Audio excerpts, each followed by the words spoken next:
todo esse universo de nomadismo digital, de viagem de volta ao mundo, de viagem de longo prazo, ele é cercado de muitos preconceitos e paradigmas que muitas das vezes são difíceis de ser quebrados. Mas na hora que a gente se joga na estrada, a gente percebe que grande parte dos medos que a gente tem, eles só estavam na nossa cabeça. E existem algumas coisas que eu gostaria que o Leandro de 10 anos atrás, ele soubesse, porque dessa forma a viagem dele teria acontecido muito mais rápido e esse novo estilo de vida teria sido uma possibilidade muito antes do que começou lá em 2019. E esses paradigmas, medos e preconceitos eu quero trazer para vocês no vídeo de hoje, porque eu acho muito importante você pegar essas dicas que eu vou dar para vocês, porque às vezes vocês estão travados em alguma parte do processo para se tornar um nômade ou estão se planejando a ser nômade e vocês não começaram ainda por alguma questão muito simples que eu posso resolver no vídeo de hoje. Então fica comigo até o final, que eu tenho certeza que as dicas aqui hoje podem te jogar na estrada o mais rápido possível. Para quem ainda não me conhece, meu nome é Leandro Mariani, eu tô fazendo uma viagem de volta ao mundo desde 2019. Por aqui eu te ajudo a ganhar salários em dólar pela internet enquanto você viaja esse mundão de uma maneira mais barata. Então se você gosta desse tipo de conteúdo, já se inscreve aqui para não perder nada sobre esse assunto. Gente, só um parênteses aqui, eu tô fazendo, eu tô com uma camisa floral num sofá floral. Eu espero que não esteja muita poluição visual, porque o que vai importar mesmo é o conteúdo. Então vamos lá, bora começar o nosso vídeo de hoje. Bom, pessoal, o primeiro ponto que eu queria conversar com vocês, eu já adianto que ele pode ser um pouco polêmico, sabe? Então, acho que algumas pessoas elas não vão concordar 100% comigo, mas eu acho importante trazer o meu ponto de vista aqui, porque se eu tivesse esse pensamento que eu tenho hoje, talvez eu teria caído na estrada o mais rápido possível, muito antes do que eu caí para viver este estilo de vida, que é o estilo de vida que eu encontrei para mim e que eu tô vivendo e que eu tô muito satisfeito com essas escolhas que me levaram até aqui. E eu tô falando da famosa faculdade, né? Fazer um curso universitário aí e gastar alguns anos aí dentro de uma sala de aula para conseguir uma profissão. Para quem não sabe, eu sou formado em engenharia, né, pessoal? E por muitos anos eu trabalhei como engenheiro. Primeiro eu tive todo o processo de fazer a faculdade, que me tomou aí mais ou menos uns 5 anos, e logo depois eu fui inserido no mercado de trabalho, né? E desde os meados da minha faculdade eu já estava trabalhando dentro desse universo da engenharia, e aí até os meus 28 anos eu fiquei preso dentro desse mundo, né? Então, ou seja, eu dediquei praticamente 10 anos da minha vida aí dentro desse mundo do engenheiro. Eu não arrependo nada do que eu fiz na minha vida. Eu acho que tudo que eu vivi, todas as experiências que eu passei, elas me trouxeram até o momento que eu estou hoje. Eu aprendi muito como engenheiro, cresci muito, conheci pessoas incríveis, trabalhei em empresas muito legais. Só que foi um processo muito longo, né? Na época, eu sempre ouvia falar, quando eu era mais novo, que a gente tinha que fazer a escola muito rápido, para depois formar muito rápido, para conseguir um trabalho muito rápido, para crescer na carreira, para comprar um apartamento, e aí a gente seria feliz, né? Então eu fui seguindo esse processo e dediquei 10 anos, uma década da minha vida nesse processo de faculdade e mercado de trabalho no universo da engenharia, né? E isso porque eu estava buscando o caminho perfeito para ser feliz, como todos me disseram. E terminado toda essa fase, né? E agora que eu passei para um outro estilo de vida, eu percebo que eu me dediquei 10 anos da minha vida para atingir um nível de felicidade que eu não consegui atingir no final. E vivendo como nômade há 4 anos, eu já superei aquilo que eu tentei construir em 10 anos. E isso aconteceu muito porque o estilo de vida que eu vivo hoje, ele está muito mais conectado com a minha essência. Eu sempre fui uma pessoa que gostava muito de viajar, mas eu não via condições, né? Tanto eu vim de uma família muito simples, que nunca conseguiu me proporcionar uma viagem. Graças a Deus me proporcionou meu estudo, eu tenho esse privilégio, etc. Poder ter desenvolvido a minha carreira, mas eu nunca consegui conhecer o mundo com meus pais, conhecer com a minha família, ou viajar muito. A gente até fazia algumas viagens pequenas no Brasil, mas viajar internacionalmente eu só consegui fruto do meu trabalho, né? Depois de muitos anos sonhando com isso, com esse sonho muito longe, né? E por eu ter encontrado esse estilo de vida que me permite essa flexibilidade de tempo e essa flexibilidade geográfica, isso me mostrou que é um caminho que talvez se eu tivesse seguido ou me atentado a essa possibilidade um pouco antes, eu já estaria conectado com essa fase de vida muito boa, sabe? Como eu disse pra vocês, eu não me arrependo. Eu acho que foi muito legal todo esse processo que eu tive na engenharia,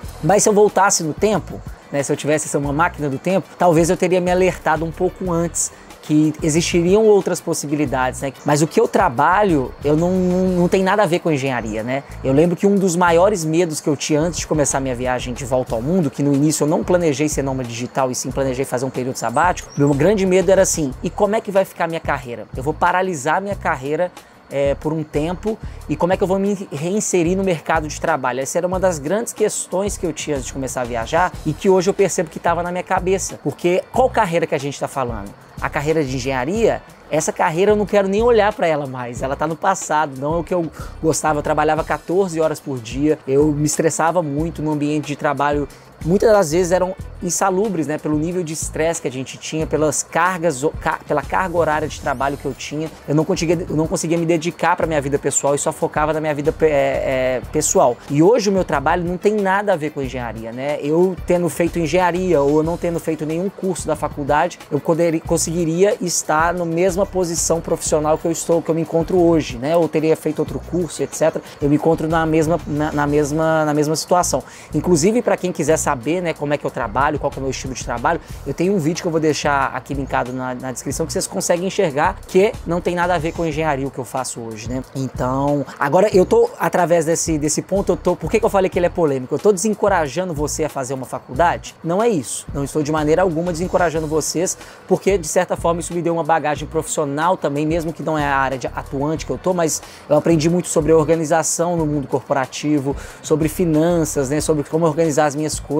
e isso me deu bagagem que eu utilizo até hoje, até aqui no universo das viagens também, sabe? Então eu acho que é uma coisa que me agregou muito. Então eu não quero através disso desencorajar, mas o que eu quero trazer é uma reflexão para vocês. Eu vejo muitas pessoas insatisfeitas com os cursos que estão fazendo na faculdade, insatisfeitas com as profissões que elas escolheram lá atrás, quando a gente não tinha nem maturidade para poder escolher uma profissão que seria pelo resto da nossa vida, e as pessoas continuam presas às ideias de que, já que eu batalhei tanto para conseguir essa graduação, ou já que eu já dediquei tantos anos de estudo nessa área, eu preciso continuar nessa área, sabe? Então eu acho que é muito sobre esse ponto. Nunca é tarde pra gente pensar em uma transição de carreira, nunca é tarde pra gente pensar em um novo curso. A nossa cultura do Brasil, ela nos ensinou essa pressão de ter que sair do colégio, do ensino médio e já buscar uma faculdade quando você tem 18 anos. E uma das coisas que eu aprendi viajando, tendo contato com pessoas de diferentes culturas, é que em diferentes países essa pressão ela é menor. Por exemplo, sempre quando eu encontro uma pessoa da Nova Zelândia na viagem, eu acho muito incrível conversar com eles, porque a pressão é ao contrário. Os pais lá, eles pressionam os filhos a viajar o mundo primeiro, quando eles fazem 18 anos, para daí você ter um autoconhecimento legal, para quando você voltar para o país de origem, aí você pensa, qual curso que eu vou me dedicar vários anos aqui para ter uma graduação nessa área, sabe? Só depois de você explorar, conhecer, ver diferentes possibilidades, diferentes formatos, ter uma maturidade maior de tomar uma decisão, que muitas das vezes é muito importante, né? E para as pessoas que se encontram perdidas, eu incentivo a olhar para o outro lado, olhar novas opções, né? Às vezes você fazer uma transição de carreira pode te ajudar a ter uma tranquilidade financeira um pouco melhor, né? Principalmente com um dos pontos que eu vou trazer aqui para frente, como último ponto. Então eu recomendo muito vocês ficarem até o final desse vídeo, que o último ponto vai explodir a cabeça de vocês e vai se conectar com isso que eu tô falando aqui agora, tá bom? Mas se você conseguir fazer isso, você faz uma transição mais suave e você não precisa dedicar tantos anos para começar a sua vida da liberdade geográfica. O segundo ponto que eu quero trazer para vocês aqui, que eu gostaria de saber antes, né, também, é sobre flexibilidade de tempo, né?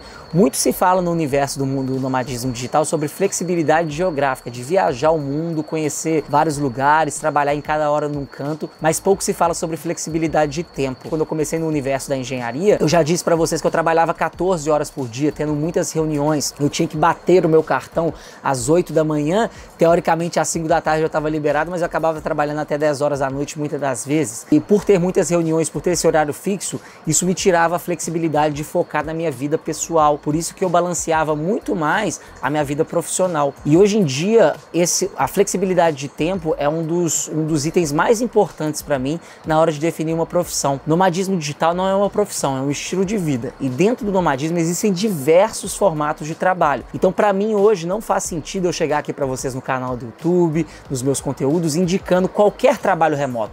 Muita gente só quer, tipo assim, eu só quero ter uma liberdade financeira, então eu vou pegar qualquer trabalho que me possibilita viajar e vou começar a viajar. Mas as pessoas esquecem que se você não tem flexibilidade de tempo, você vai ficar preso num quarto de hotel trabalhando o dia inteiro, porque você tem muita reunião, porque você está trabalhando num fuso horário que não é correspondente com o país dos seus sonhos, então você vai ter horários muito loucos e etc. E o que eu prego muito hoje é ter essa flexibilidade de tempo. Ter que trabalhar, né, saber que você tem que trabalhar, mas não importa se você está trabalhando às 8 horas da manhã, às 3 da tarde, numa segunda, numa quarta, numa sexta, ou às vezes até mesmo em um dia do final de semana. Você trabalha por entregas ao invés de trabalhar por horário, né? Que é o que a vida padrão nos ensinou, que nos colocou. E muitos dos trabalhos remotos que a gente consegue, que as pessoas conseguem hoje, elas limitam essa flexibilidade de tempo. Por isso que eu sempre vou focar aqui nos meus conteúdos em profissões dentro do nomadismo digital que vão te permitir essa flexibilidade de tempo também, porque isso é muito importante. Não adianta eu conseguir um trabalho numa empresa incrível. Eu sempre tive o sonho de trabalhar na Nestlé, sempre tive o sonho de trabalhar lá, e o salário é muito bom e etc, e o trabalho é remoto. Que top, você vai parar para pensar, nossa, que legal isso, né? Mas como é que é a flexibilidade de tempo que você vai ter? Como é que vai ser a organização das suas tarefas diárias, né? Como é que você vai organizar? Você tem tempo para poder, por exemplo, chegar num país novo, conhecer um grupo de pessoas legal que você quer explorar aquela cidade junto, e aí eles vão te chamar para conhecer um ponto turístico e você vai falar não porque você tem uma reunião que só pode ser feita naquele horário, porque é o horário que o escritório abre, sabe? Existem profissões que podem te permitir mais essa flexibilidade de tempo, né? E se você dá uma fuçada aqui no meu Instagram, @eu_leandro_mariani, se você não segue, ou se você dá uma olhada aqui no meu YouTube, você vai encontrar várias profissões que vão te permitir aí essa flexibilidade de tempo, que hoje para mim é um item inegociável na minha vida. Se você já tá gostando desse vídeo, gente, eu queria pedir encarecidamente para você deixar o seu like antes da gente continuar com nossos próximos pontos aqui, porque isso me ajuda demais na entrega. E se você tiver um amigo aí que tá querendo ser nômade digital também, manda no grupo do amigo, compartilha esse vídeo, porque essa palavra consegue ser disseminada de uma maneira melhor.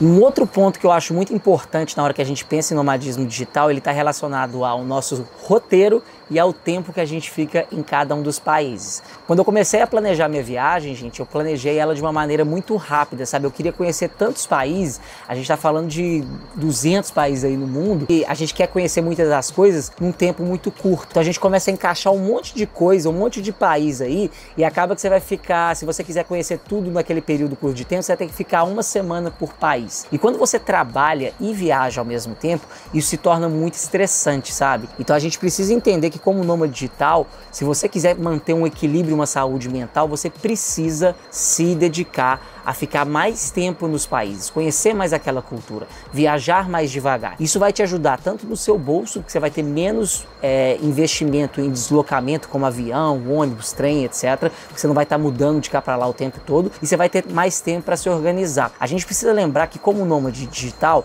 cada dia você está num país diferente, né, que você está viajando. E aquelas tarefas que são rotineiras, que hoje você já está acostumado na sua cidade, como por exemplo, lavar roupa, saber qual que é o restaurante melhor da sua cidade, saber qual ônibus pega para tal lugar, saber como é que funciona a sistemática, qual que é a melhor academia que você pode malhar. Essas rotinas que estão tão automáticas no seu dia a dia, elas deixam de existir no universo do nômade digital. A cada país novo que você chega, você precisa dedicar uma energia a mais para encontrar esses tipos de coisas que são consideradas básicas, e isso toma tempo. Então se eu fico mudando toda hora de lugar, cada vez eu preciso me aprofundar um pouco mais para entender como é que funciona aquela sistemática daquele país. Viajar devagar vai te ajudar a economizar, vai te ajudar a entender aquela sistemática daquele país e vai te ajudar a ter uma rotina mínima, sabe? Para você conseguir se dedicar ao seu trabalho e à sua vida pessoal também durante a sua viagem, né? E um outro ponto falando sobre isso, sobre roteiros, a gente precisa entender também que existem diferentes países com diferentes horários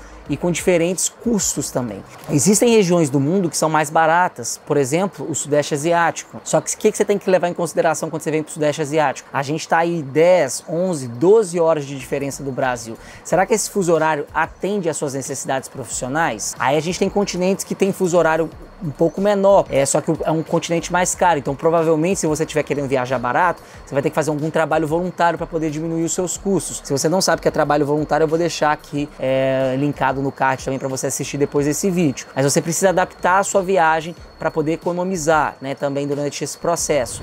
Um outro ponto importante também que me afastava muito das viagens e que hoje eu vejo que só estava na minha cabeça é com relação às burocracias de viagem. A gente imagina que viajar ao mundo é muito complicado, é muito difícil, tem muitas papeladas, muitos vistos, muitas adaptações para serem feitas, e quando a gente se joga na estrada, a gente percebe que as coisas elas são mais fáceis do que a gente esperava, né? A gente consegue resolver as coisas de uma maneira mais tranquila do que aqueles medos que estavam na nossa cabeça. Para vocês terem uma ideia, a semana passada eu estava numa ilha ilha chamada Koh Tao aqui na Tailândia, eu encontrei com uma aluna minha que tinha esse sonho de viajar ao mundo, mas que ela quer fazer uma viagem longa, mas antes de começar a viagem longa dela, ela resolveu fazer uma viagem menor, uma viagem de 2 meses para ela se adaptar primeiro, para depois começar a viajar. E não é que essa estratégia é ruim, essa estratégia é muito boa também, porque você vai perdendo os medos, você vai se acostumando com esse universo das viagens, e aí cada vez você vai estar mais destemido aí em relação a mudanças de país. Só que isso também agrega em algumas coisas, você já vai estar gastando um dinheiro gigantesco para voltar para o Brasil para fazer uma viagem curta dessa, sendo que você poderia continuar a sua viagem, né? A gente conversou muito sobre isso. Ela me disse, se eu tivesse voltado no tempo, talvez eu não teria comprado a passagem de volta, eu teria continuado a minha viagem, porque eu já vi que eu consigo fazer isso, eu consigo viajar, eu já me sinto empoderado o suficiente para continuar essa viagem e eu não precisaria ter que voltar para o Brasil, mas agora eu já tenho a passagem, então eu vou voltar, né? Então isso é uma coisa que a gente precisa pensar um pouquinho, porque a gente às vezes fica com muito medo de burocracias e às vezes estão mais fáceis do que a gente imagina, né? Principalmente tendo um poder super forte nas nossas mãos que chama passaporte brasileiro. O passaporte brasileiro é um dos melhores passaportes do mundo e que vão te exigir menos burocracia aí na hora na sua viagem. A gente está traumatizado a achar que viajar é burocrático porque o destino número 1 das pessoas que viajam o mundo é os Estados Unidos. E os Estados Unidos, ele é muito burocrático para a gente conseguir o visto, né? Isso que eu tô falando, na verdade, não do mundo, né? De brasileiros que saem para o exterior. As pessoas vão para os Estados Unidos e aí tem aquela burocracia de tirar o visto, etc. E a gente tende a achar que todo país é igual aos Estados Unidos. Mas essa não é a verdade. A gente tem vários países que o nosso passaporte é melhor que o passaporte europeu. Eu, por exemplo, aqui na Tailândia, eu posso ficar 3 meses sem necessidade de visto nenhum. Enquanto um europeu que vem para cá só pode ficar 1 mês, sabe? Enquanto outras nacionalidades que vêm para cá precisam tirar vistos. A gente não precisa. Então a gente tem essa ferramenta que ajuda muito na nossa burocracia e a gente começa a perceber viajando que tá mais fácil do que a gente imaginava, que os medos estavam aqui, somente na nossa cabeça. E agora eu quero trazer o ponto principal para vocês, o que eu mais teria contado para mim, na verdade, com o Leandro de 10 anos de idade, eu teria falado com ele já sobre isso. Eu gostaria muito de ter me atentado a isso muito antes, que é trabalhar ganhando salários em dólar. Gente, isso faz o seu salário multiplicar por 5. Eu lembro que quando eu trabalhava como engenheiro, eu não tinha um salário ruim, só que eu trabalhava muitas horas para poder ganhar em real, que é uma moeda desvalorizada, e por mais que eu ganhasse bem no Brasil, quando a gente leva esse dinheiro para fora, esse dinheiro é dissolvido muito fácil, né? Porque quando a gente vai converter para um euro, converter para um dólar, converter para outras moedas, a gente percebe quanto que a nossa moeda ela é fraca perante as outras moedas do mundo e quanta estabilidade que tem. A gente vê todo dia, o dólar subiu, o dólar baixou, etc. O real está mais valorizado, o real valorizou mais um pouquinho e a gente nunca sabe qual que é a segurança financeira que a gente tem por ter uma moeda desvalorizada. E o dólar já é uma moeda muito estável, né? E é por isso que o dólar também é uma moeda universal. E muita gente acha que, Leandro, mas você só consegue trabalhar em dólar se você fala muito bem inglês ou se você tem muita experiência de trabalho. E, gente, isso não é uma verdade. Eu recomendo muito, tem um livro que chama Trabalhe 4 Horas por Semana, do Tim Ferriss. Eu vou deixar aqui a fotinha para vocês. Recomendo muito que vocês leiam esse livro. Foi daí que surgiu a primeira vez na minha cabeça a possibilidade de que por que eu tô trabalhando até hoje ganhando em real, se eu existe a possibilidade de ganhar em dólar. Foi a primeira vez que veio esse insight. Nesse livro, ele não dá o como, né? Ele mostra como que é importante ganhar em dólar, mas ele não ensina o que você tem que fazer para ganhar em dólar. Mas aí você vai perguntar, então como fazer para ganhar em dólar? Você tá no lugar certo, gente. É me acompanhar todo o conteúdo que eu trago para vocês, que isso vai te ajudar aí nesse processo de ganhar numa moeda valorizada. Mesmo se você não fala inglês ou não tem muita experiência profissional, etc., existem muitas possibilidades para isso também. Inclusive, gente, eu quero deixar aqui no link da descrição desse vídeo um podcast. Para quem não sabe, eu tenho um podcast chamado Pod Viajante, né? E nesse podcast eu entrevisto vários alunos meus